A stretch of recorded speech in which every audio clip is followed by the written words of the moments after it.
चलो सो बच्चों, वो बहुत ही इंपॉर्टेंट टॉपिक इलेक्ट्रोकेमिस्ट्री क्लास 12 का chapter number 5 that we are doing today. Okay, हमने सॉलिड स्टेट अभी रिसेंटली फिनिश किया, उसके हमने न्यूमेरिकल्स वगैरह किए थे सारे, all types we had covered. I hope आप लोगों ने प्रैक्टिस किया होगा।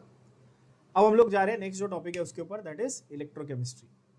नाउ सबसे पहले इलेक्ट्रोकेमिस्ट्री क्या है, इसके अंदर क्या पढ़ने वाले हैं, वो सब कुछ करने से पहले आप सबसे मेन चीज समझ लेना, this chapter is basically divided into two parts में डिवाइडेड है ये चैप्टर। एक पार्ट है इलेक्ट्रोलाइसिस से डील करने वाला पार्ट, और दूसरा है एक्चुअल इलेक्ट्रोकेमिस्ट्री। चैप्टर का नाम, हेडिंग जो है वो इलेक्ट्रोकेमिस्ट्री है, ठीक है। That is a broad term that contains both electrolytic as well as electrochemical processes. That's the first thing that you need to understand about this, ठीक है। तो अगर आप देखेंगे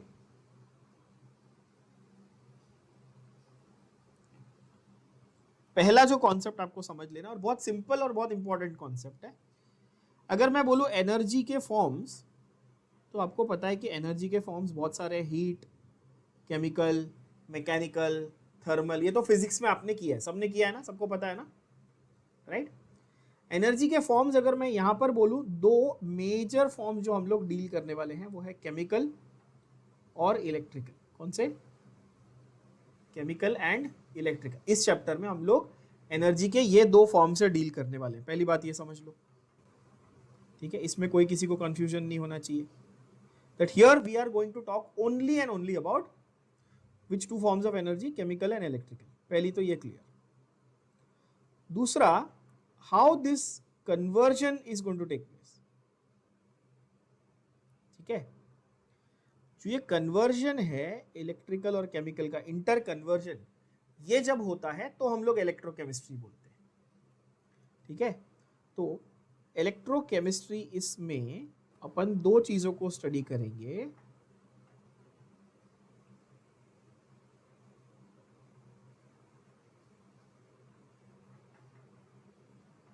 पहला इलेक्ट्रोलाइटिक प्रोसेस, पहला क्या? Electrolytic process. दूसरा इलेक्ट्रोकेमिकल प्रोसेस। बात समझ में आई? Electrolytic, electrochemical. इलेक्ट्रोलाइटिक कभी बोलेंगे जब आप इलेक्ट्रिसिटी सप्लाई करोगे और उससे केमिकल रिएक्शन होगा। समझ में आए बात? बोलो हाँ कि ना। जब आप इलेक्ट्रिसिटी सप्लाई करोगे और उससे केमिकल रिएक्शन होगा, which means electrical energy will be converted to chemical energy. Simple बात। यानी जब आप फोन चार्ज करते हो, एक एग्जांपल, या गाड़ी चार्ज कर रहे हो, बैटरी चार्ज कर रहे हो, कुछ भी, इलेक्ट्रोकेमिकल उल्टा होगा। Chemical energy will be converted into electrical energy. बात समझ में आई? तो अगर रिचार्जेबल बैटरी है तो वो दोनों की तरह बिहेव कर सकती है। कुछ ऐसी चीजें हैं जो सिर्फ इलेक्ट्रोलाइटिक होंगी, जैसे कि स्कूल में आपने इलेक्ट्रोलाइटिक प्रोसेसेस पढ़े हैं। One of the best example was gold plating. एक चम्मच लिया, सिल्वर प्लेटिंग, गोल्ड प्लेटिंग, चम्मच लिया, एक साइड पे सिल्वर का बार रखा, प्लेटिंग किया, वो इलेक्ट्रोलाइटिक का एग्जाम्पल हुआ, ठीक है। या फिर आप सबने डैनियल सेल के बारे में जरूर पढ़ा है। एक बीकर होता है, उसमें कॉपर सल्फेट का सोल्यूशन है, उसमें रॉड डाला और इलेक्ट्रोलाइसिस किया, वो इलेक्ट्रोलाइटिक। इलेक्ट्रोकेमिकल, कोई भी ऐसा सेल जो आपको एनर्जी प्रोवाइड कर रहा है, जैसे आपके टीवी के रिमोट में या एसी के रिमोट में जो सेल लगा हुआ है छोटा वाला, है ना, वो आपको एनर्जी प्रोवाइड कर रहा है, राइट। तो वो केमिकल प्रोसेसेस हो रहे हैं उसके अंदर और वो आपको इलेक्ट्रिकल एनर्जी सप्लाई कर रहा है, तो वो क्या हुआ? इलेक्ट्रोकेमिकल। तो इसी में आप लोग ऐसा भी बोल सकते हो कि इलेक्ट्रोलाइटिक सेल्स होते हैं और इलेक्ट्रोकेमिकल सेल्स होते हैं। ये तो बेसिक बात हो गई कि हम लोग चैप्टर को ऐसे दो ब्रॉड कैटेगरीज में डिवाइड करके पढ़ने वाले। क्या ये बात क्लियर है सबको? ओके। दूसरी चीज जो ये चैप्टर समझने से पहले आपको, I wouldn't say you need to understand it, but more so you need to revise it, but you already know all this, is what the concept that you have studied in physics. Physics में आपने electricity के concept को बहुत detail में पढ़ा है सबने। Electricity क्या होती है, कैसे कंडक्ट होती है, what are the properties of the metallic conductor, what is resistance, how it is calculated, how it is measured, all those things, right? So you should have a basic idea of those things to understand electrochemistry. If you don't know that, don't worry, I will revise everything with you. और यहाँ पे हम लोग हर एक चीज को step wise manner में बहुत बेसिक से लेके जाएंगे, ठीक है? तो इलेक्ट्रोकेमिस्ट्री का पहला पार्ट तो आपको समझा कि भाई इसमें क्या आने वाला है, इलेक्ट्रोलाइटिक और इलेक्ट्रोकेमिकल, ये क्लियर है सबको? दूसरी बात समझते हैं कि यहां पर एक कंपैरेटिव स्टडी होगी, हमेशा कंपैरेटिव स्टडी होगी। जरा कंपैरेटिव स्टडी का कॉन्सेप्ट मैं आपको समझाता हूं। कंपैरेटिव स्टडी किन दो चीजों में?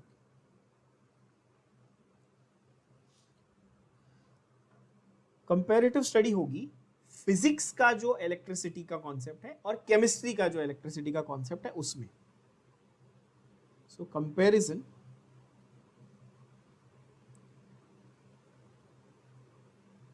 between concept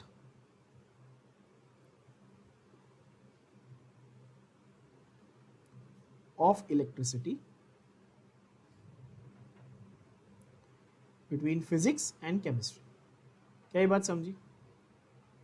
कैसे देखते हैं जरा, और हर एक चीज को अपन बहुत सिंप्लीफाइड तरीके से समझेंगे, एकदम बेसिक। अगर आपको फिजिक्स का आइडिया याद नहीं है या अभी पढ़ा नहीं है तो भी टेंशन नहीं, मैं बताऊंगा। फिजिक्स में आपको ये पढ़ाया गया, पहली बात तो, या पढ़ाया जाएगा कि कंडक्शन यानी इलेक्ट्रिसिटी कंडक्ट करने के लिए क्या चाहिए, तो आप बोलोगे मेटालिक कंडक्टर चाहिए। बरोबर है बात? बोलो हाँ कि मेटालिक रॉड या मेटालिक कंडक्टर, सही है बच्चों? एक्सेप्शन ऑब्वियसली ग्रेफाइट है, ये तो सबको मालूम है ना, नॉन मेटल है, जो एक रॉड भी है, उसका रॉड बना के मेटालिक कंडक्शन किया जा सकता है। फिजिक्स ने बोला भाई मेटालिक कंडक्टर चाहिए कंडक्शन करने के लिए। केमिस्ट्री क्या बोलती है?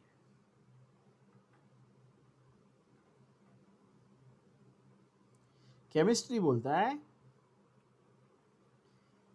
कंडक्शन करने के लिए इलेक्ट्रोलाइटिक सॉल्यूशन चाहिए। क्या चाहिए बच्चों? ये क्लियर, सबसे मेजर सिंपल डिफरेंस। फिजिक्स बोलता है कि भाई इलेक्ट्रिसिटी कंडक्ट किसमें होती है, किसके थ्रू होती है? मेटालिक कंडक्टर के थ्रू होती है। केमिस्ट्री बोलता है कि भाई इलेक्ट्रिसिटी, तो आपको अगर किसी सॉल्यूशन के थ्रू, जैसे नमक का पानी मैंने आपको एक बीकर में बना के दिया और मैं बोला अभी इसके थ्रू इलेक्ट्रिसिटी कंडक्ट करके बताओ, या इसके थ्रू इलेक्ट्रिसिटी कैसे कंडक्ट हो रही है ये बताओ, तो आप क्या कॉन्सेप्ट बताओगे? आप इलेक्ट्रोकेमिस्ट्री का कॉन्सेप्ट बताओ। और मैं आपको एक कॉपर का वायर या आयरन का वायर या किसी मेटल का वायर दिया और बोला सिल्वर का वायर दिया, ये समझो, और आपको बोला इसके थ्रू कैसे कंडक्ट हो रही, तो आप क्या कौन से कॉन्सेप्ट के थ्रू समझाओगे? फिजिक्स का कंडक्शन का कॉन्सेप्ट समझाओगे। क्या ये बात क्लियर हुई सबको? सिंपल है कंपैरिजन। अभी आपको समझेगा कि मैं कंपैरिजन क्यों कर रहा हूं। कंपैरिजन से हम लोग फॉर्मूला भी डिराइव करेंगे, आपको समझेगा, बहुत इंटरेस्टिंग है, ध्यान से सुनो। तो मेटालिक कंडक्टर में फिजिक्स बोलता है कि होता है कंडक्शन। अभी मेटालिक कंडक्टर में किस मैकेनिज्म से होता है ये सोचो, तो आप बोलेंगे फ्री इलेक्ट्रॉन से होता है। फ्री किससे होता है? फ्री इलेक्ट्रॉन से होता है। ये तो मैंने आपको सॉलिड स्टेट पे भी सिखाया था कि इलेक्ट्रॉन्स जाते हैं वैलेंस बैंड से कंडक्शन बैंड में, मतलब कि जब वो आउटर मोस्ट शेल में है, जो इलेक्ट्रॉन्स, जो आउटर मोस्ट शेल में इलेक्ट्रॉन्स हैं, वो आप उनको एनर्जी दोगे तो वो कंडक्शन में पार्ट लेते हैं, यानी कि इलेक्ट्रिसिटी कंडक्ट करने में हेल्प करते हैं, है ना? एक डायग्राम के थ्रू भी समझाता हूं।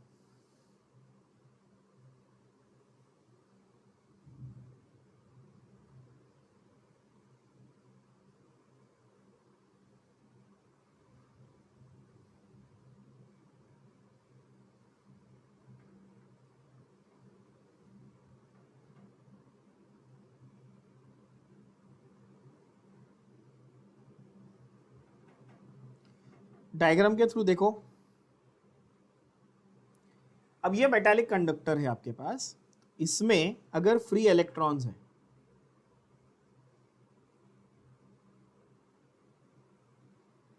बार बार सब क्या है, फ्री इलेक्ट्रॉन है, मैं नेगेटिव चार्ज के साथ दिखा देता हूं, ठीक है।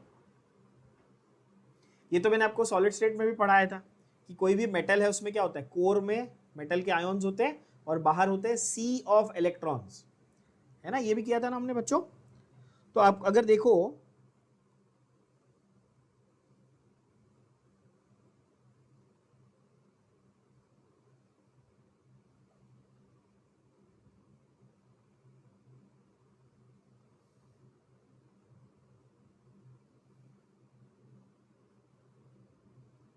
फिजिक्स में आपको बताया कि जब आप इसके थ्रू पोटेंशियल डिफरेंस लगाते हो तो इलेक्ट्रॉन्स की मूवमेंट चालू होती है, बरोबर है, ये सीखा है ना आपने, ऐसे एक डायग्राम बना के कि भाई जब आप इसमें पोटेंशियल डिफरेंस क्रिएट करते हो, पोटेंशियल डिफरेंस कैसे क्रिएट करते हो, सेल का एक पॉजिटिव टर्मिनल एक नेगेटिव टर्मिनल लगा देते हो, है ना, बहुत इंपॉर्टेंट। तब कंडक्शन होता है, किसके थ्रू होता है भैया, फ्री इलेक्ट्रॉन्स के थ्रू, तो ये क्लियर हो गया। अब ये पैरेलल कॉन्सेप्ट अगर केमिस्ट्री में लगाना है अपने को, तो केमिस्ट्री बोलती कि भाई जो कंडक्शन हो रहा है आपका, now important thing to note, very important thing to note, electrons का मूवमेंट एंड करंट का मूवमेंट फिजिक्स में ऑपोजिट डायरेक्शन में। इलेक्ट्रॉन्स खुद नेगेटिवली चार्ज है तो वो पॉजिटिव की तरफ जाएंगे, और करंट जो है वो कन्वेंशनल डायरेक्शन के हिसाब से हम लोग पॉजिटिव टू नेगेटिव लेते हैं। तो अगर मैं करंट का डायरेक्शन आपको दिखाऊं तो ऐसा जाएगा, बरोबर है, और इलेक्ट्रॉन्स का डायरेक्शन दिखाऊं तो ऐसा जाएगा, तो ऑपोजिट जाएगा, है ना। इलेक्ट्रॉन्स जो है वो नेगेटिव से पॉजिटिव की तरफ जा रहे हैं, और जो आपके क्या बोलते हैं, करंट, जो करंट है आपका इलेक्ट्रिक करंट है आई, वो कन्वेंशनल पॉजिटिव से नेगेटिव टर्मिनल की तरफ जाता है। ये सारा कुछ फिजिक्स में आप डिटेल में पढ़ते हो of course. My concern is to make you understand कि इसका कंपैरिजन किस तरह हो। केमिस्ट्री में वो बोलता है आपको कंडक्शन के लिए, सॉल्यूशन के थ्रू कंडक्शन के लिए, कौन से किसके लिए, सॉल्यूशन के थ्रू कंडक्शन करने के लिए आपको चाहिए फ्री आयॉन्स। क्या चाहिए, फ्री आयॉन्स। तो मेटालिक कंडक्टर के लिए इलेक्ट्रॉन मांगता है, सॉल्यूशन के लिए आयॉन चाहिए। अच्छा, आयॉन में ऐसा कोई रिस्ट्रिक्शन है क्या कि पॉजिटिव वाला नेगेटिव वाला, नहीं, 1 पॉजिटिव 2 पॉजिटिव 3 पॉजिटिव या 1 नेगेटिव 2 नेगेटिव, नहीं, कितना चार्ज है फर्क नहीं पड़ता, कितने आयॉन है फर्क नहीं पड़ता, कैसे आयॉन है फर्क नहीं पड़ता, आयॉन्स होने चाहिए। क्योंकि ये सवाल बेसिक सा क्यूरियोसिटी आपके दिमाग में आता है कि अच्छा कोई भी आयॉन चलेगा, हाँ कोई भी आयॉन चलेगा, कोई दिक्कत, फ्री आयॉन्स चाहिए बस। फ्री आयॉन्स कैसे बनेंगे बच्चों, ये सोचो, फ्री आयॉन्स कब बनेंगे, free ions breaking of compound, very good, जब कंपाउंड ब्रेक होगा, इसके लिए केमिस्ट्री में टर्म क्या है, डिसोसिएशन। केमिस्ट्री में क्या टर्म है, dissociation, breaking of the bond, compound है डिसोसिएट हो गया, आयोनाइज हो गया, ये वर्ड भी है ना, आयोनाइज भी बोलते हैं, कंपाउंड है तो हम लोग डिसोसिएट वर्ड यूज करेंगे, कोई एलिमेंट था उसने इलेक्ट्रॉन लूज किया तो आयोनाइज ये वर्ड यूज करेंगे, है ना। ये जो फ्री आयॉन्स है ये बनने वाले हैं डिसोसिएशन से। तो अगर इसका मुझे डायग्रामेटिक रिप्रेजेंटेशन देना है तो किस तरह से देंगे, आप एक बीकर बना लो और उस बीकर में आप एक सॉल्यूशन रख लो। वो सॉल्यूशन किस चीज का होना चाहिए, वो सॉल्यूशन एक इलेक्ट्रोलाइट का सॉल्यूशन होना चाहिए। किसका होना चाहिए, इलेक्ट्रोलाइट का सॉल्यूशन होना चाहिए। अच्छा, इलेक्ट्रोलाइट क्या होता है इस पे मैं आऊंगा अभी, कि कब आप किसी सब्सटेंस को इलेक्ट्रोलाइट बोल सकते हो, ये सवाल भी होगा आपके दिमाग में कि when can I say that a given substance is an electrolyte, when it is not an electrolyte, ये कब देखेंगे हम, ये भी सीखना पड़ेगा ना अपने को। तो पहले तो ये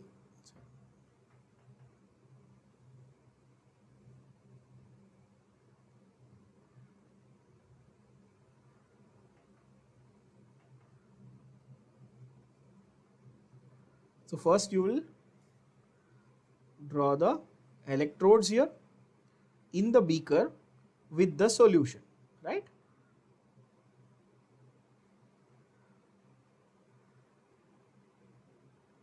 Okay, I'm just drawing very basic diagram of electrodes here. Electrodes को डिप करना है सॉल्यूशन के अंदर. आपको ये भी समझेगा कि इसमें फिजिक्स का रोल क्यों है, मैं क्यों कंपैरिजन कर रहा हूं, ध्यान से देखना. इलेक्ट्रोड्स में इलेक्ट्रिसिटी क्या बोलते हैं, मतलब इस सॉल्यूशन में इलेक्ट्रिसिटी जाएगी वो तो ठीक है, बट इलेक्ट्रोड्स तो मेटल के है ना बॉस, या फिर कोई कंडक्टर के बनाए हुए हैं ना, सही बात है. तो इलेक्ट्रोड्स में इलेक्ट्रिसिटी कैसे जाएगी, फिजिक्स के प्रिंसिपल्स के थ्रू, यानी कि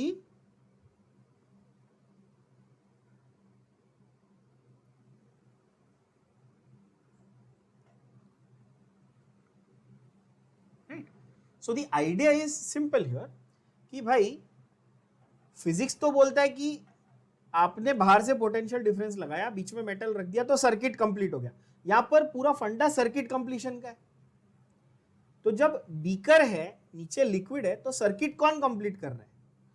तो यहां पर लॉजिक ये बोलता है कि भाई इधर से समझो इधर से इलेक्ट्रॉन आया, ठीक है, या समझो करंट ऐसा आया इधर से गया, तो ये जो बीच में ये जो एरिया है यहां पे करंट कैसा जाएगा, कुछ तो चाहिए ना उसको सर्किट को कंप्लीट करने के लिए. तो ये जो सॉल्यूशन है ये सर्किट कंप्लीट करेगा, और ये सॉल्यूशन सर्किट कब कंप्लीट करेगा, जब इसमें फ्री आयॉन्स हो. बात समझ में आई.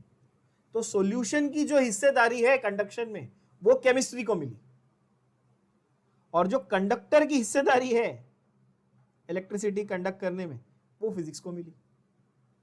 तो हमें जो पढ़ना है वो सिस्टम जो है वो ऐसा है कि बीकर में जो सॉल्यूशन है वो इलेक्ट्रोकेमिस्ट्री के अंडर आ रहा है, और बाहर जो कंडक्टर है वो फिजिक्स में आएगा, बट हम दोनों पढ़ेंगे आज. क्लियर हो गया डायग्रामेटिकली, बहुत बेसिक आइडिया मैंने समझाया आप लोगों को, बहुत बेसिक. अच्छा, इसमें भी पॉजिटिव नेगेटिव टर्मिनल है, आपको पता ही है.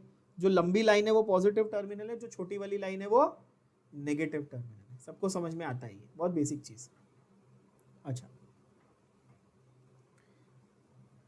the anode and cathode can be made of any metal or graphite also, for that matter. Graphite also doesn't matter because graphite is a good conductor of electricity.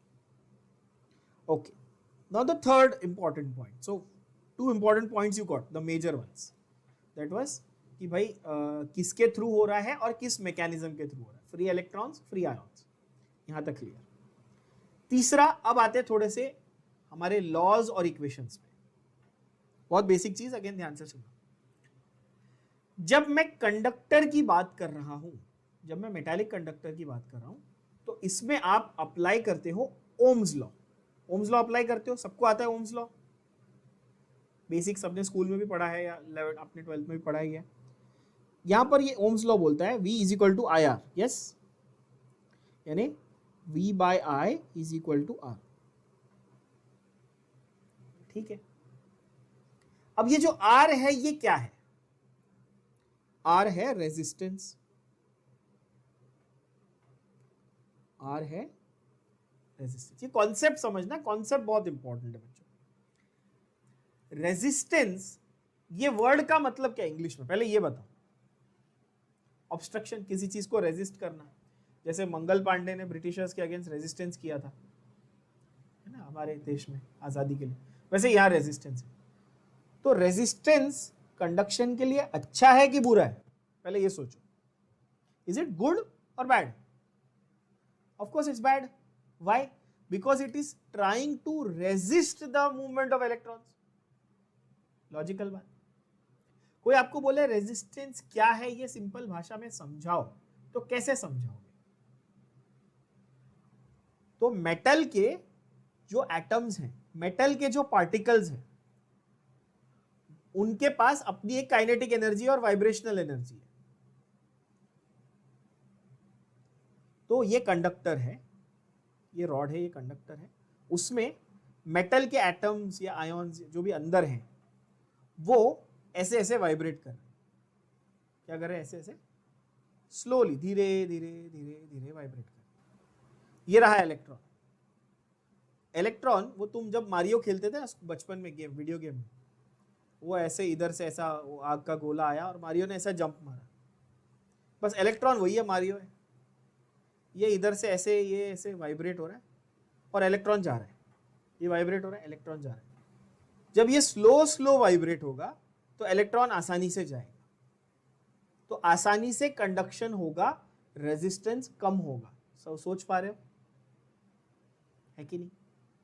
पर अगर kinetic energy बढ़ा दी तो ये जो स्लो स्लो हो रहा था ये अब ऐसे ऐसे जा रहा है, तो इलेक्ट्रॉन क्या होगा, अटक जाएगा, टकरा जाएगा, कोलिजन हो जाएगा, तो रेजिस्टेंस एक्चुअली क्या हुआ, बढ़ गया। करेक्ट है, ड्यू टू टेम्परेचर इंक्रीज। अगर टेम्परेचर बढ़ेगा तो काइनेटिक एनर्जी बढ़ेगी, तो वायर जब गर्म होगा, कंडक्टर जब गर्म होगा तो क्या वो अच्छे से इलेक्ट्रिसिटी कंडक्ट करेगा, क्या नहीं करेगा। ऐसा फिजिक्स बोलता है, ऐसा फिजिक्स बोलता है, और सही बोलता है, फिजिक्स सही बोलता है, बरोबर है, एकदम परफेक्ट। केमिस्ट्री बोलता है कि भाई तुम जितना हीट सप्लाई करोगे, जितना तुम एनर्जी दोगे, उतना अच्छे से डिसोसिएशन होगा ना, कंपाउंड टूटेगा, बॉन्ड टूटेगी, बॉन्ड है दो एटम्स के बीच में बॉन्डिंग है, वो टूट जाएगा, तो ज्यादा अच्छे से आयोन्स बनेंगे, ज्यादा आयोन्स बनेंगे, ज्यादा अच्छे से बनेंगे, तो ज्यादा बेहतर तरीके से कंडक्शन हो पाएगा ना। तो ये सबसे बेसिक फंडामेंटल डिफरेंस समझ में आया फिजिक्स में। कंडक्टर में अगर रेजिस्टेंस बढ़ा यानी टेम्परेचर बढ़ा तो एक्चुअली रेजिस्टेंस भी बढ़ता है और कंडक्शन कम हो जाता है। केमिस्ट्री बोलता है कि सॉल्यूशन को गर्म करोगे तो chances most of the cases में कि डिसोसिएशन बढ़ेगा ही बढ़ेगा, इनफैक्ट मोस्ट क्या ऑल केसेस में डिसोसिएशन बढ़ेगा, ब्रेकिंग ऑफ बॉन्ड होगा, ज्यादा आयोन्स बनेंगे और ज्यादा अच्छा कंडक्शन होगा। तो केमिस्ट्री थियरी की बात ही नहीं है ना, ये दो अलग अलग चीजें। सॉल्यूशन होगा तो गर्म करने में फायदा है, मेटल होगा तो ठंडा रखने में फायदा है। इसमें थियरी की बात नहीं है, इसमें दो ऑब्जेक्ट्स की बात है, दो अलग अलग स्टेट्स की बात है। तो सुपर कंडक्टर्स लो टेम्परेचर पे भी काम करते हैं। सुपर कंडक्टर का बहुत अच्छा एग्जांपल है आपका कार्बन नैनो ट्यूब्स, हमने किया भी था ये, इसके ऊपर डिस्कशन भी किया था हमने। पोटेशियम के साथ कार्बन के हम लोग कंपाउंड्स बनाते हैं जो सुपर कंडक्टर में काम आते हैं। फुलेरीन का यूज होता है, फुलेरीन का यूज होता है। सो वैसे ही फंडा यहां पर समझ लेना आपको। तो ये जो रेजिस्टेंस का जो फंडा है ये बहुत बेसिक है, अगेन फिजिक्स से आया है, पर यहां पर भी समझ में आएगा कि आयोन्स जितने बन रहे हैं, टेम्परेचर जितना ज्यादा हो रहा है उतना ही। मेरा सवाल आपसे ये है, is this formula of V by I equal to R applicable for electrochemistry also? And the answer is yes. The answer is yes. Now your question will be कि सर सॉल्यूशन है तो आप उसको कंडक्टर का formula क्यों चिपका रहे हो? आपका लॉजिकल सवाल आना चाहिए, और आ सकता है आपके दिमाग में कि सर आप कंडक्टर का फॉर्मूला कॉपी पेस्ट मार के सॉल्यूशन को कैसे चिपका सकते हो? सॉल्यूशन यहां पर कंडक्टर का रोल प्ले कर रहा है, एब्सोल्युटली। अब नेक्स्ट कॉन्सेप्ट पे आते हैं, नेक्स्ट कॉन्सेप्ट पे आते हैं, और ये बहुत अच्छा कॉन्सेप्ट है, ये बहुत अच्छा कॉन्सेप्ट है। ओम्स लॉ की जो स्टेटमेंट है वो याद करेंगे। अब फिजिक्स आप बोलो सर आप पूरा फिजिक्स ही पढ़ा रहे हो क्या आज? देखो तो ओम्स लॉ की स्टेटमेंट क्या थी? Ohm's law states that for a given conductor the potential difference applied between the current flowing through the conductor is directly proportional to the potential difference applied between the ends of the conductor provided physical conditions of the conductor such as length, area of cross section and temperature. Three things: length, area of cross section and temperature remain the same. क्यों ये तीन बोला उसने? क्योंकि यहां पर एक बहुत इंपॉर्टेंट कॉन्सेप्ट आता है। कॉन्सेप्ट बोलता है रेजिस्टेंस डिपेंड्स ऑन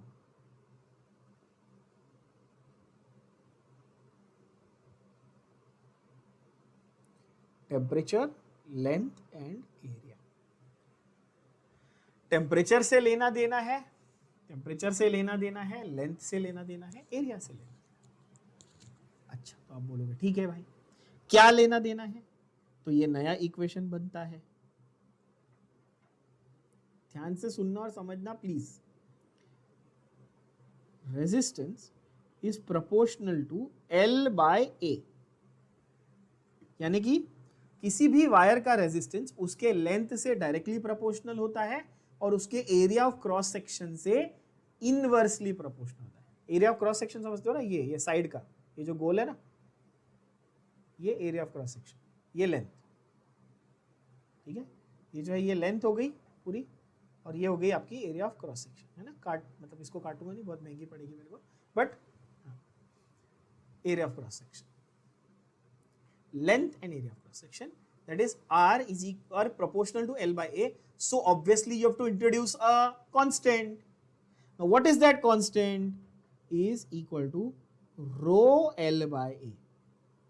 अभी रेजिस्टेंस का स्पेसिफिक बोलेगा तो रेजिस्टिविटी, ये थोड़ा सा ना पब्लिक को कभी कभी बाउंसर जाता है, तो समझो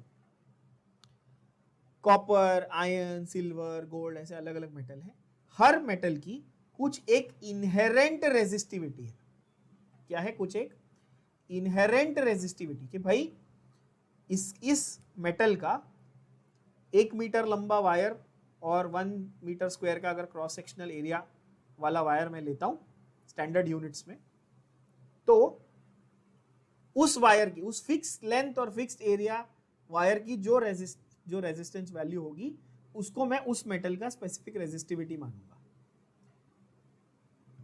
resistance per unit area per unit length, ठीक है, उसको रेजिस्टिविटी बोलेंगे। तो ये मुझे बताना, पहले तो समझना और बताना कि ये स्पेसिफिक वैल्यू हो गई कि जेनेरिक वैल्यू हो गई। स्पेसिफिक हो गई ना, ये वैल्यू क्या हो गई, नाम ही वही है एग्जैक्टली। सो नाम क्या है, इसका नाम है ना, ये हो गई स्पेसिफिक रेजिस्टेंस। फिजिक्स में ऐसा बहुत आप पढ़ते हो, specific heat, specific resistance, specific gravity, specific, right, यानी कि उस मटेरियल के लिए ही बनी हुई है प्रॉपर्टी, ऑल्सो कॉल्ड रेजिस्टिविटी।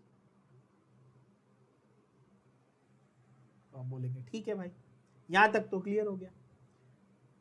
क्या ये सेम टू सेम लॉजिक, क्या ये same to same logic electrochemistry में भी अप्लाई होता है?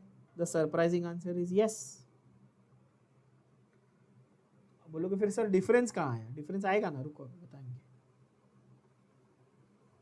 डिफरेंस आएगा, पहले सिमिलैरिटी तो समझो, तो डिफरेंस में मजा आएगा।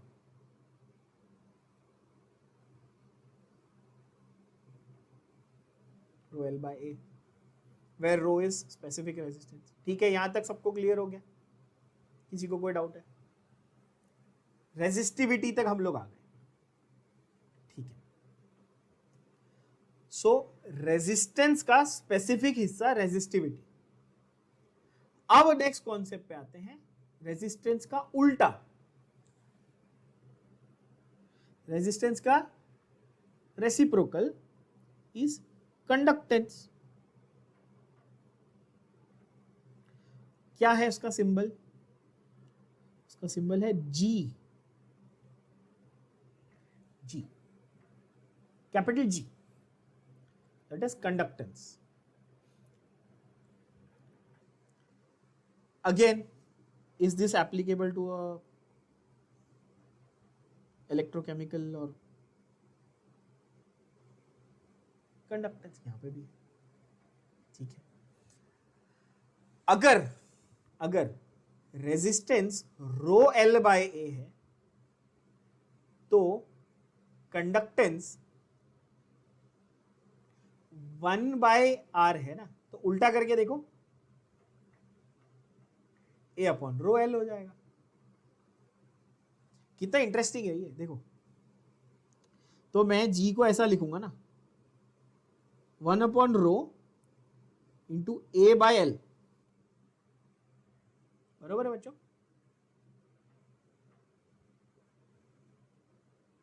आर का उल्टा कर दिया ना मैंने, रो एल बाय ए को उल्टा करके लिख दिया। आप बोलोगे ठीक है, यहां पर भी सेम टू सेम छाप दूं, तकलीफ भी क्यों उठाऊं, मैं कॉपी पेस्ट ही कर देता हूं। मैं ये आपको समझाना चाह रहा हूं कि आपको ये रियलाइज हो कि सिमिलैरिटी बहुत है, ताकि जब डिफरेंस आए तो आपको पता चले कि अच्छा यहां से डिफरेंस चालू हो रहा है। और फिर वही मजाक मजाक में फिजिक्स का भी पूरा इलेक्ट्रिसिटी का मेजर पार्ट रिवाइज भी हो जाए। अच्छा, ये जो 1/ρ है, ये जो 1/ρ है, ये क्या है? ये कंडक्टिविटी, रेजिस्टिविटी का उल्टा कंडक्टिविटी, रेजिस्टिविटी का उल्टा conductivity, which is basically nothing but specific conductance. जैसे रेजिस्टिविटी को आपने स्पेसिफिक रेजिस्टेंस बोला, वैसे ही कंडक्टिविटी को आप स्पेसिफिक कंडक्टेंस बोलेंगे बच्चों? हाँ बोलेंगे, हाँ बोलेंगे, ऑफ कोर्स, क्यों नहीं, बोलो, अच्छी बात है। तो ये जो G है that will be explained as KA/L, where this 1/ρ is actually written as K, and this K is called conductivity or specific conductance. Now please understand, actually this is kappa, Greek letter पता है ना, kappa, Greek में के नहीं बोलते, kappa बोलते हैं। तो इसको हम लोग एक्चुअली कैपा बोलते हैं, पर आपकी टेक्स्ट बुक, हम क्या ही एक्सपेक्ट कर सकते हैं, और केल छापा हुआ है, सब जगह के छापा हुआ है, ठीक है भाई, कोई बात नहीं, है ना, आलू भालू सब एक ही है, तो के मान लो। मैंने स्पेलिंग गलत कर दी क्या? कंडक्टिविटी, कंडक्टिविटी और specific conductance.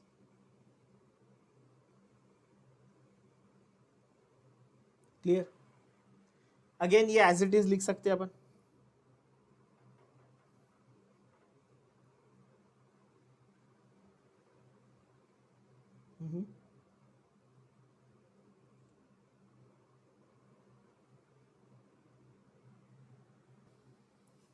and now till here things are common, things are common between the two, and from here now we'll skip, हो गया, फिजिक्स का इतना लेना देना था हमारा, आज इतना था, हो गया, तो फिजिक्स का साथ हमारा यहीं तक है।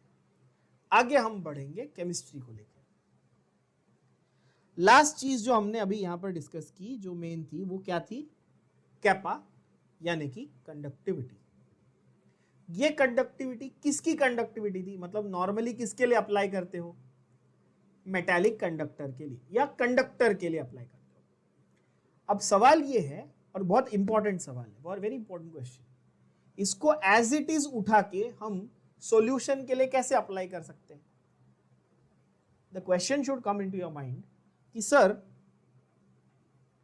इसको एज इट इज उठा के हम सॉल्यूशन के लिए कैसे अप्लाई कर सकते हैं? नहीं कर सकते ना, क्योंकि सॉल्यूशन का कोई एरिया थोड़ी होता है, सॉल्यूशन की कोई लेंथ थोड़ी होती है, सॉल्यूशन का तो वॉल्यूम होता है।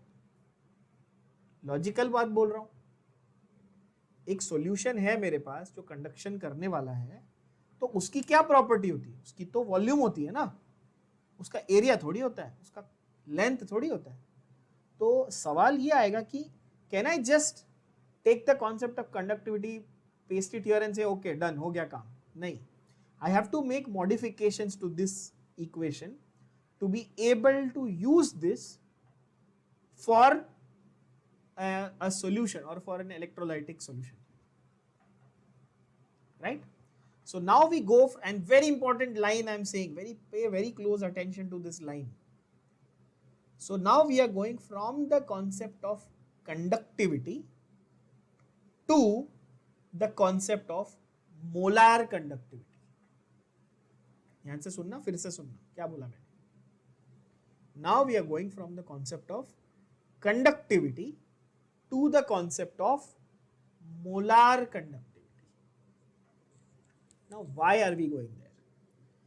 What is the most important property of a solution? Its concentration, right or wrong?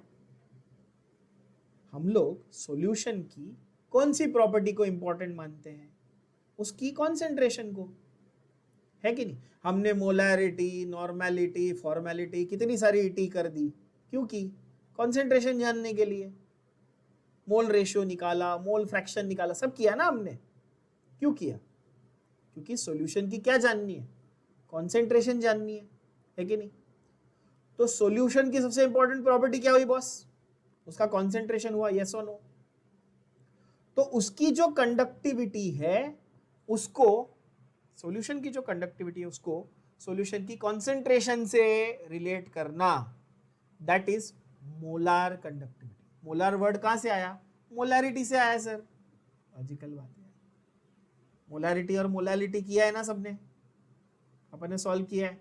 Molarity, molality, mole fraction सब किया, मोल फ्रैक्शन, परसेंटेज, बहुत सारे चीजें हमने की है, रिवाइज भी करेंगे अभी। फंडा ये है कि भाई सिर्फ कंडक्टिविटी से काम चलेगा? नो, मोलर कंडक्टिविटी चाहिए। बात क्लियर हुई? तो जब फिजिक्स की बात कर रहे हो, मेटालिक कंडक्टर की बात कर रहे हो, तो कंडक्टिविटी तक आके अपना काम हो जाता है। केमिस्ट्री में you go one step further, you convert that conductivity into molar conductivity. Did you get my point? Tell me yes और no. Very simple. So now comes the concept of molar conductivity. What was my conductivity? Kappa or K. I will call it K. चलो ठीक है, I'll call it K. Molar conductivity क्या है? तो पहले तो ये समझो, मोलर कंडक्टिविटी यानी कि लैम्बडा, ये कैपिटल लैम्बडा, ग्रीक लेटर में ये कैपिटल लैम्बडा है, ये स्मॉल लैम्बडा है। पहले ये समझो, ये क्या है? ये कैपिटल लैम्बडा है और ये स्मॉल लैम्बडा, दोनों लैम्बडा ही है, कैपिटल और स्मॉल। ध्यान से सुनना, बहुत इंपॉर्टेंट चीज। Molar conductivity is metallic conductivity और कंडक्टर की conductivity upon concentration. Simple formula. क्या बोला मैंने? मुझे उसकी कंडक्टिविटी को कॉन्सेंट्रेशन से रिलेट करके दिखाना था, बरोबर है? बोला मैंने, किया ना मैंने, कॉन्सेंट्रेशन से relate. Molar conductivity is K/C।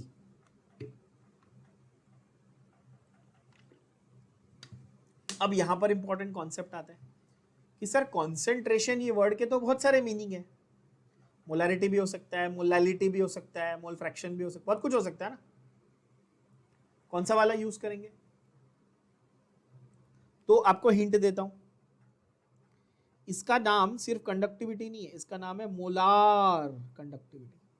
तो कॉन्सेंट्रेशन में क्या यूज करेंगे? मोलैरिटी, सीधी बात है।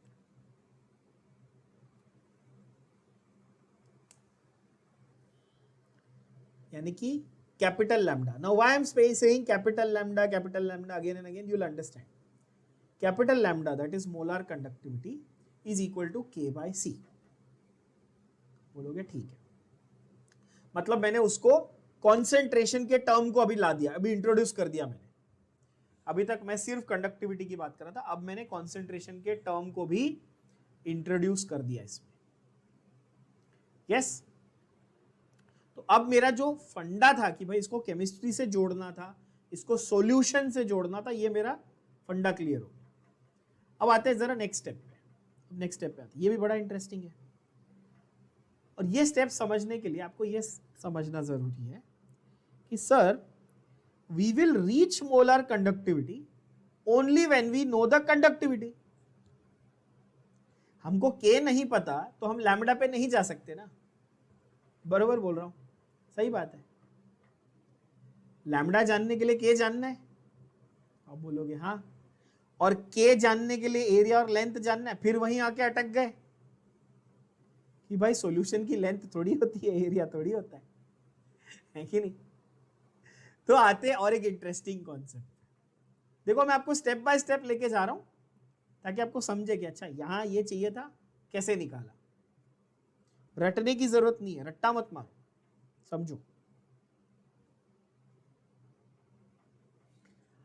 के कहां से निकालेंगे भाई? तो के निकालने के लिए एक और कॉन्सेप्ट आया, छोटू सा कॉन्सेप्ट, छोटू सा कॉन्सेप्ट। वो कॉन्सेप्ट था स्मॉल बी। क्या था? Small B. And that small B was L by A. Small B was L by A. क्या था small B? This small b is called the cell constant.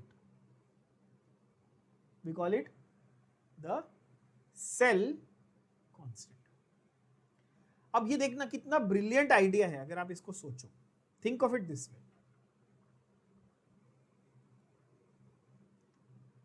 फंडा ये है कि for a given cell, for a given, ये जो पूरा ये बीकर है इसमें मैंने सेल क्रिएट किया ना। क्या किया मैंने? पॉजिटिव टर्मिनल लगाया, नेगेटिव टर्मिनल लगाया, बीच में कंडक्टिंग सॉल्यूशन डाला, बीकर में पूरा उसको भर के एक साथ, है ना, 2 इलेक्ट्रोड्स डाल दिए। ये पूरा क्या क्रिएट किया मैंने? एक सेल क्रिएट किया। बोलो हाँ कि ना? How do you define a cell? Anything that has a positive terminal and a negative terminal is called a cell. है सेल ये? बोलो हाँ कि ना? आप बोलोगे हाँ। सेल में मेरे हाथ में क्या फिक्स्ड वैल्यू है? मतलब what is something that I can fix? Can I fix the length of my conductor? Yes. Can I decide मेरे को कितना लंबा कंडक्टर चाहिए? हाँ, है ना। इलेक्ट्रोड कितना लंबा चाहिए? I can decide. मेरे को इलेक्ट्रोड का एरिया ऑफ क्रॉस सेक्शन कितना चाहिए? I can decide. सही है ना? So technically if I can fix for a given cell, this is very important, ये आगे काम आएगा, न्यूमेरिकल में वर्ड ध्यान रखना। For a given cell, if I can fix the length and the area of the electrode that I'm using, then that value becomes constant for that given cell. बोलो हाँ कि ना? तो एक बच्चे ने एक बड़ा बीकर लिया और दूर दूर ऐसे 2 इलेक्ट्रोड रख दिए और एक आधे मीटर का, आधे फुट का इलेक्ट्रोड बनाया, उसने बड़ा बड़ा इलेक्ट्रोड बना दिया। तो ठीक है, उस सेल के लिए वो इलेक्ट्रोड का लेंथ, उसका area of cross section divide करो, वो उस सेल की सेल कांस्टेंट की वैल्यू। दूसरा सेल किसी ने छोटू वाला लिया, छोटा बीकर, छोटे इलेक्ट्रोड, उसका लेंथ, उसका एरिया ऑफ क्रॉस सेक्शन लिया, वो उस सेल का सेल कांस्टेंट। मतलब cell constant will vary from cell to cell, पर एक गिवन सेल के लिए वो कांस्टेंट रहेगा। बात समझ में आई? बोलो हाँ। ये आगे न्यूमेरिकल में काम आएगा, जहां पर न्यूमेरिकल्स में ऐसा लिखा होगा ना, यूज द सेम सेल, तो वहां पे बी की वैल्यू कांस्टेंट पकड़ के चलना है, इसलिए इंपॉर्टेंट है, वर्ड बता रहा हूं। तो ये बी क्या है? ये L by A है। तो आप बोलोगे सर ये L by A तो देखा देखा लग रहा है यार, क्योंकि L by A यहां भी यूज किया था। कहां गया है? देखो L by A है कि नहीं?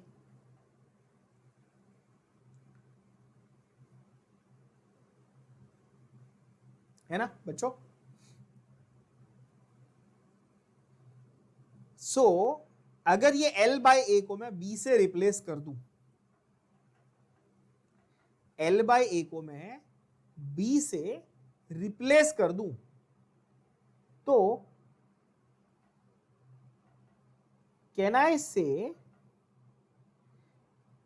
K is equal to B by R? आप बोलोगे हाँ। क्यों? K क्या था? 1 by रो था, है ना? 1 by रो था। रो क्या था? व्हाट वाज रो? है ना? रो RA अपॉन L था। तो L by A R ऐसा था ना? L by A को रिप्लेस करो B से, आ गया ना आंसर?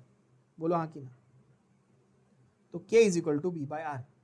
तो अब मुझे फॉर अ गिवन सेल अगर कॉन्सेंट्रेशन मालूम है, इलेक्ट्रोड का लेंथ पता है, इलेक्ट्रोड का क्रॉस सेक्शन का एरिया पता है, तो क्या मैं उस सेल की मोलर कंडक्टिविटी आपको बता सकता हूं? बोलो हाँ कि ना। Yes, absolutely. And this was the whole idea of how we went from the basic concept of physics, basic concept of conduction, right up to कि भाई कोई भी सॉल्यूशन दिया है, किसी भी बीकर में डाल के कोई भी सेल बना के दिया है, तो उसका कितना कंडक्टिविटी होगा, वेरिंग विथ कॉन्सेंट्रेशन। मतलब कि 1 मोलर सॉल्यूशन है तो इतना होगा, 4 मोलर है तो इतना होगा, 0.5 मोलर है तो इतना होगा। मतलब तुमको जितना कॉन्सेंट्रेशन चेंज करना है करो, मैं तुमको आंसर मोलर कंडक्टिविटी का निकाल के दूंगा। बात समझ में आई? बोलो हाँ। काफी क्लैरिटी के साथ। तो इससे तुमको क्या समझ में आएगा? एक और बहुत इंटरेस्टिंग बात समझ में आएगी कि अच्छा, तो सर आप ये बोल रहे हो इन शॉर्ट कि सेल कितना अच्छे से कंडक्ट करेगा ये उसकी मोलारिटी यानी कॉन्सेंट्रेशन से डिपेंड करता है। इन शॉर्ट घुमा फिरा के यही बात बोली।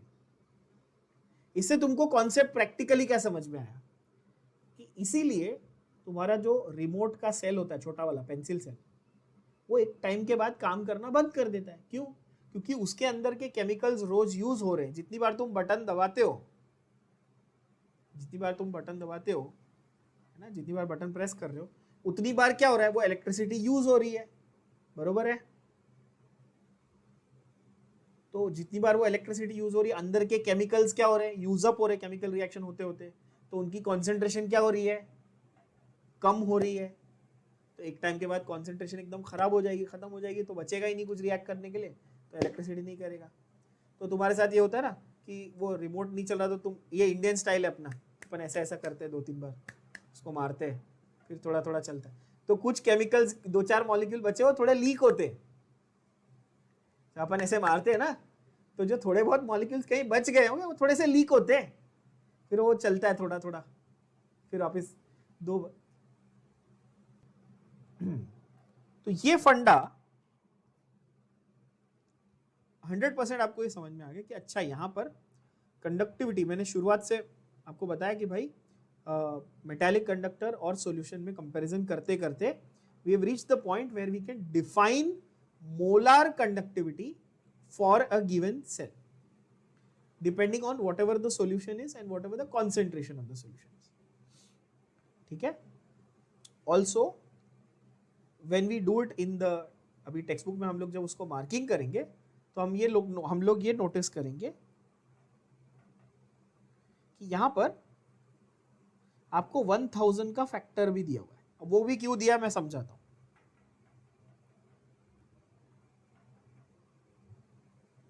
1000 का फैक्टर दिया हुआ है। आप जब डिफाइन करते हो मोलैरिटी को तो आप लीटर में करते हो, है कि नहीं? लेकिन जब प्रैक्टिकली आप केमिस्ट्री के एक्सपेरिमेंट्स परफॉर्म कर रहे हो लैब में, तो क्या ऐसे लीटर लीटर भर के, बाल्टी बाल्टी भर के बीकर बनाते हो, सेल बनाते हो, कि छोटे बीकर हो, 50 ml, 10 ml, 20 ml होता है ना, तो आप ml में लेते हो, डिनोमिनेटर में लीटर था, है ना? तो जो फैक्टर कन्वर्जन 10⁻³ डिनोमिनेटर में था, क्योंकि हमारा जो प्रैक्टिकल यूजेज है वो ml में है इस केस में। Again you have to think practical usages. Solid state chapter पढ़ते वक्त हमने क्या बोला कि भाई एटम का लेंथ मेजर कर रहे हैं, रेडियस, तो पिकोमीटर में ही करना है, आंसर पिकोमीटर में लिखना है, भले ही दिया हुआ सेंटीमीटर में है या व्हाटएवर मीटर में दिया हुआ है, कुछ एक प्रैक्टिकलिटी भी होती है ना। तो यहाँ पर वो प्रैक्टिकलिटी की वजह से 1000 का फैक्टर भी आएगा, वो और हम लोग डिटेल में समझेंगे। तो यहाँ पर बेसिक आइडिया आई होप सबको समझ में आ गया। Now once you got the basic idea, let's go to the idea of what we are going to study in this chapter. ठीक है? ये चैप्टर का इंट्रोडक्शन बेसिक आप समझ सकते हो कि क्या पढ़ने वाले हैं, क्यों पढ़ने वाले हैं, ये समझो। ठीक है? क्योंकि कंडक्शन ये वर्ड जब तक नहीं समझेगा पूरी तरह, तो ये चैप्टर नहीं समझ में आएगा।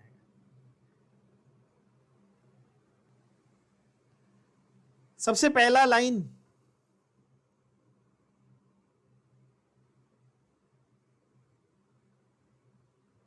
सबसे पहला line dry cell.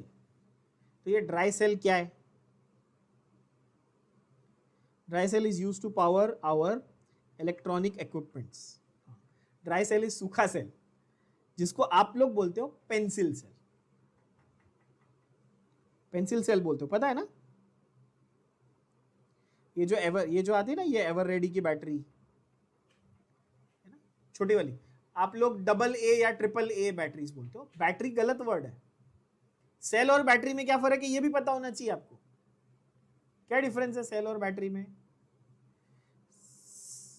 Cell is 1 positive plus 1 negative terminal, है ना? Cell is 1, battery is many.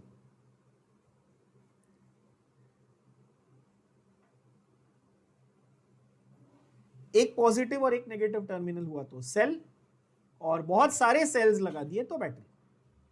चश्मा पहना है तो भी बैटरी, अपने इंडिया में बैठ जाओ। तो dry cell is pencil cell. खैर, इलेक्ट्रोलाइसिस ये वर्ड क्या है? Breaking down of an ionic compound by the passage of electricity. Main important word, ये ज्यादातर आयोनिक कंपाउंड्स के लिए यूज होता है। क्या ऐसा कहीं रूल लिखा हुआ है कि कोवेलेंट में बिल्कुल नहीं हो सकता? नहीं, हो सकता है, पर इफेक्टिवली नहीं होता, अच्छे से नहीं होता। पोलर होगा तो हो जाएगा, नॉन पोलर में जनरली नहीं होता। जो ऑर्गेनिक वाले होते हैं ना, एकदम खराब इलेक्ट्रोलाइट्स, मतलब स्ट्रॉन्ग कोवेलेंट बॉन्ड्स जल्दी ब्रेक नहीं होते, उनमें नहीं होता। अच्छा, इलेक्ट्रोकेमिस्ट्री का डेफिनेशन, ये प्लीज मार्क करके लेना, आपके बोर्ड एग्जाम में शॉर्ट आंसर्स में या डेफिनेशंस में आता है। क्या बोलता है? The area of chemistry that is concern with inter conversion of chemical and electrical. मैंने यहीं से आपका इंट्रोडक्शन शुरू किया था बच्चों,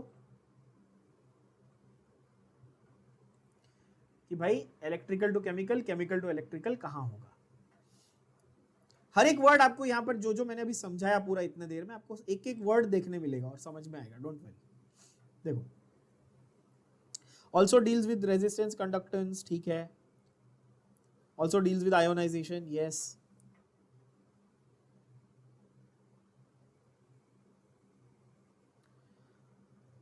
study of electrochemical cells. What is an electrochemical cell? ये भी मैंने आपको बताया। इलेक्ट्रोकेमिकल क्या होता है भाई? जो केमिकल को इलेक्ट्रिकल में कन्वर्ट करे। तो ये बताना, ये तुम्हें एनर्जी देगा कि तुमसे एनर्जी लेगा? ऑब्वियसली तुम्हें एनर्जी देगा, है ना। और इलेक्ट्रोलाइटिक क्या करेगा? तुमसे एनर्जी लेगा। तो जब तुम्हारा फोन चार्ज हो रहा है तो वो कौन से टाइप का सेल? तो वो इलेक्ट्रोलाइटिक सेल की तरह बिहेव कर रहा है। और जब तुम्हारा फोन तुम यूज कर रहे हो, जब वो डिस्चार्ज हो रहा है, तो वो इलेक्ट्रोकेमिकल सेल की तरह बिहेव कर रहा है। सिंपल बात है। चार्ज करते करते यूज हो रहा है तो तुम टाइम पास कर रहे हो, मतलब वो दोनों नहीं हो पा रहा है। मतलब बेसिकली वो दोनों का काम कर रहा है, ठीक है। चार्ज करते करते यूज मत करो।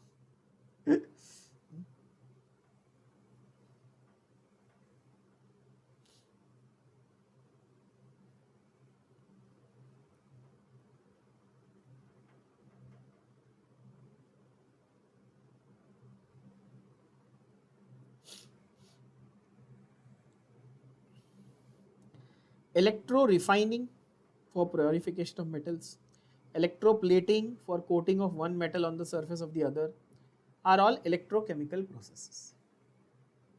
ठीक है? Are they? Are they? Completely wrong. Are they? They are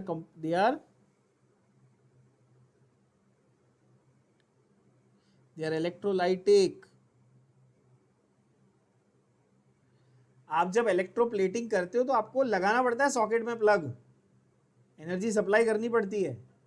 भयंकर मिस्टेक हुई है प्रिंटिंग में यहाँ पे, प्लीज चेंज दैट।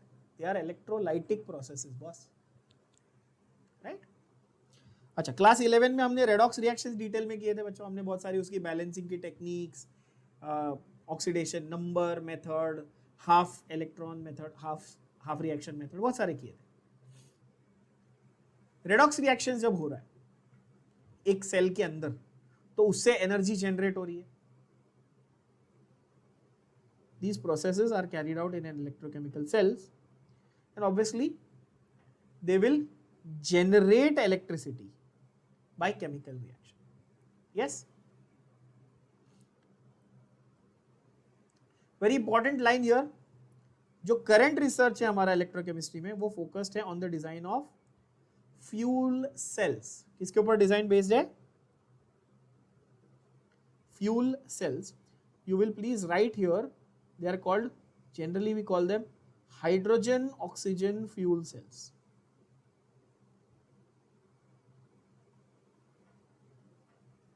क्या बोलते हैं इनको? We don't call them fuel cells only, we actually call them H2O2, यानी not hydrogen peroxide, hydrogen oxygen fuel cell पूरा बोलते हैं. ठीक है. इंडिया में भी इसके ऊपर अभी इंडिया में उतनी रिसर्च नहीं हो रही है, मतलब हो रही है थोड़ी बहुत, बट जापान में ज़्यादा हो रही है इसके ऊपर, जहाँ पर फ्यूल सेल्स को as an alternative source of energy explore किया जा रहा है. हाइड्रोजन कार्स वगैरह का भी कॉन्सेप्ट है. Yes, definitely, where the idea is to carry out the reaction for operating your engine without actually using a fossil fuel. आप fossil fuel बिना, जैसे पेट्रोल डीजल के बिना, आप सिर्फ हाइड्रोजन ऑक्सीजन बेसिक चीज़ें यूज़ करके आप उससे अपनी कार चलाओ या इंजन चलाओ, और जो आपका बाय प्रोडक्ट बने या जो वो वाटर हो, जब आपका बाय प्रोडक्ट बने वो वाटर हो, ताकि कोई पोल्यूशन कॉज ना हो, एंड इतना साफ होता है कि वो एक्चुअली आप कह सकते हैं पी सकते हैं. True. So that is the current area of research that is of concern. इसके ऊपर एमसीक्यू क्वेश्चन आ सकता है. करंट जो बेसिक रिसर्च चल रही है इलेक्ट्रोकेमिस्ट्री में किस पे है? The focus is on the design of fuel cells. And electric cars you already know, मतलब कि of course they are not a new concept. Tesla is making a lot of money, everybody knows. Conduction of electricity दो type की होती है. पूरा introduction मैंने आपको detail में दे दिया, अभी फटाफट मार्किंग खत्म करेंगे, ज्यादा डिटेल में नहीं जाने की जरूरत है. मेटालिक कंडक्शन कैसे होता है भैया? Metallic conduction, electrical conduction through metals involves direct flow of electrons, right? Electrons are free to move. हर एक वर्ड लाइन जो मैं मार्क कर रहा हूं एज इट इज ध्यान से देख के मार्क करना बच्चों, right? Under applied potential. Electron अपने आप मूव होने लगते हैं क्या? नहीं. जब तक आप पोटेंशियल डिफरेंस अप्लाई ना करो, इलेक्ट्रॉन्स अपने आप मूव नहीं होंगे. ये बात भी सबको क्लियर है, इसमें कोई डाउट नहीं है. दूसरा टाइप है इलेक्ट्रोलाइटिक कंडक्शन, जिसको हम लोग आयोनिक कंडक्शन भी कहते हैं. नाम से ही पता चल रहा है. It involves the conduction of electric current by the movement of ions in the electrolytes. What is an electrolyte? सवाल यह है कि इलेक्ट्रोलाइट क्या होता है? क्या होता है इलेक्ट्रोलाइट भाई? A solution that can conduct electricity is an electrolyte. Simple. A solution that can conduct electricity.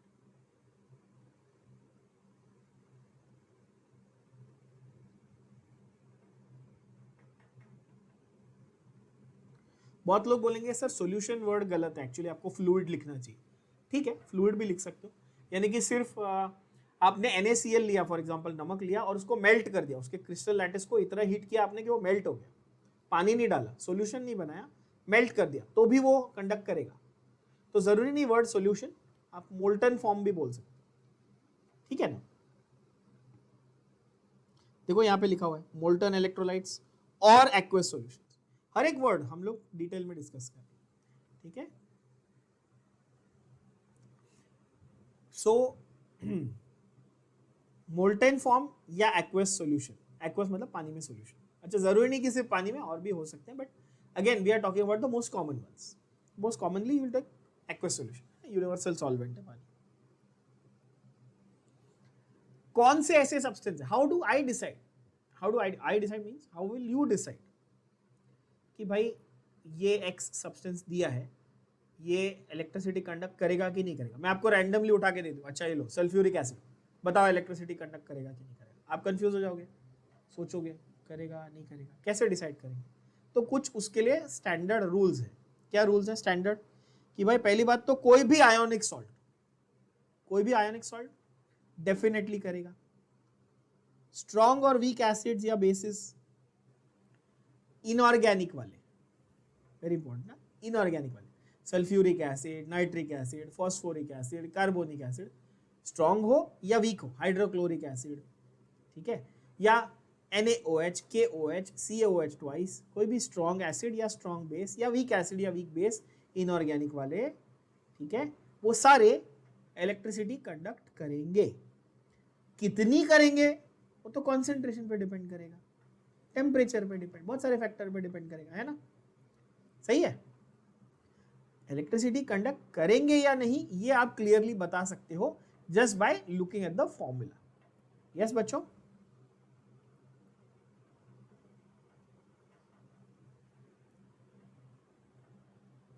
जैसे फिजिक्स में, आप फिजिक्स में करेक्ट आप बोलते हो कि कंडक्टर, सेमीकंडक्टर और इंसुलेटर होता है, कितनी उसको एनर्जी चाहिए उसके ऊपर डिपेंड। वैसे यहां पर आप बोल सकते हो strong electrolyte, week electrolyte, non electrolyte, ठीक उसी तरह। तो अगेन इसको जरा फिजिक्स से हम कोरिलेट करके देखते हैं, ठीक है, इसे वापस से फिजिक्स से कोरिलेट करके देखते हैं।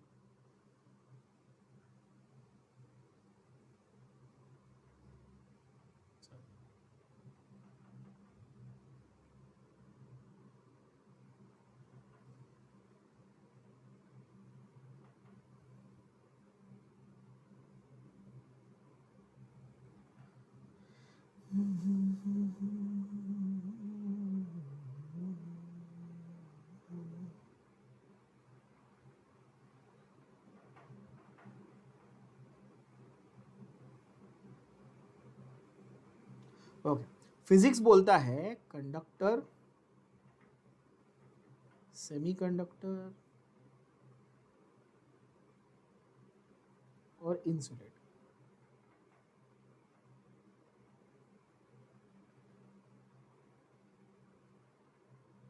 ठीक उसी तरह केमिस्ट्री में बोलते हैं इलेक्ट्रोलाइट। इलेक्ट्रोलाइट बोल दिया तो भी ठीक है, या स्ट्रॉन्ग बोल लो, ठीक है, strong electrolyte,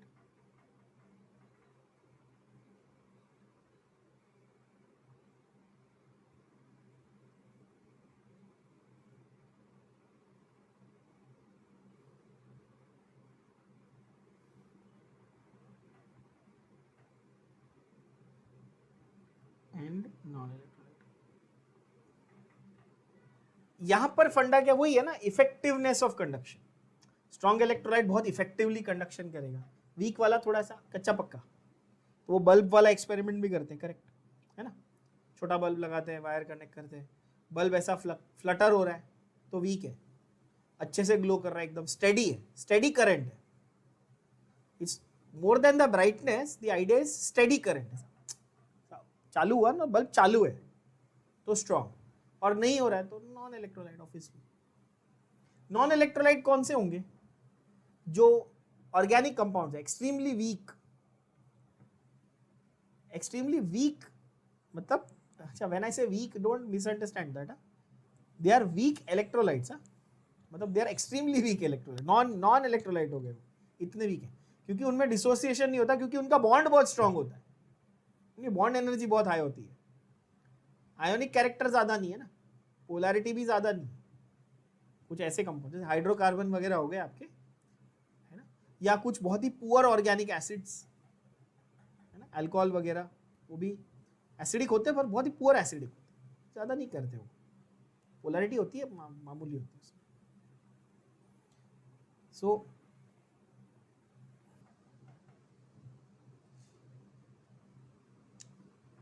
one very important, one more fundamental difference, one more very fundamental difference,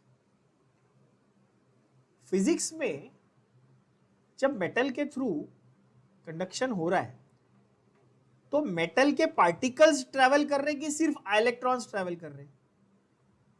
सिर्फ इलेक्ट्रॉन्स, एटम्स या आयोन्स ट्रेवल नहीं कर रहे, एक्चुअल फिजिकल मैटर ट्रैवल नहीं कर रहा। लेकिन जब केमिस्ट्री में सॉल्यूशन के थ्रू हो रहा है तो एक्चुअल आयॉन्स भी ट्रैवल कर रहे हैं। सही है ना?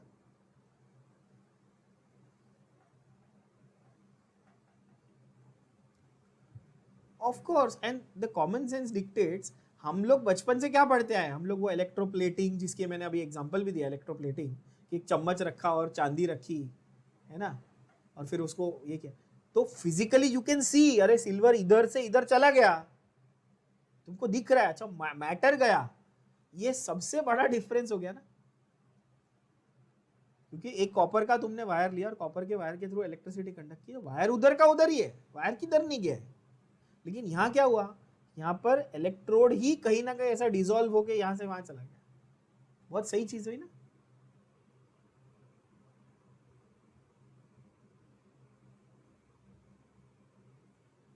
Exactly, there is no chemical reaction happening in physics. Chemistry के इस इलेक्ट्रोकेमिस्ट्री की स्टडी में ये हमारा यहां से मेजर डिफरेंस शुरू होता है कि भाई ट्रांसफर ऑफ मैटर जो है वो हो रहा है इलेक्ट्रोलाइटिक कंडक्टर्स में। तो ये आपका जो बहुत ही पॉपुलर क्वेश्चन है एमसीक्यूज में, आप हर बार अपन करते हैं, which of the following statements is true about conductors और नॉट ट्रू अबाउट इलेक्ट्रोलाइट्स। ये जो इंपॉर्टेंट स्टेटमेंट्स मैं मार्क कर रहा हूं ये वहां आने वाले हैं, राइट। It means